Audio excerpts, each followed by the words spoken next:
Ito ang latest chika mga masang. May bulong-bulungan online na si Inigo Jose na anak ni James Blanco ang bubulawog sa Don Bell sa kanilang reunion movie soon. Pabor ba kayo na si gwapong Inigo ang magiging karibal ni Donnie?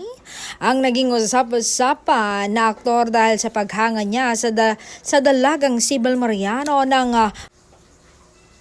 pumasok nga sa Pinoy Big Brother. At ganon din sa paglabas niya dahil sa kanyang interview sa isang interviewer na nasabi niya na standard daw ang dalaga at last nung party ng cast ng Roja na kumalat online, ang picture nila ni Donnie Pangilinan, ang nobyo nga ni Belle na seryoso silang nag-uusap. Approve ba kayo na si Inigo? I-comment nyo na sa ibaba.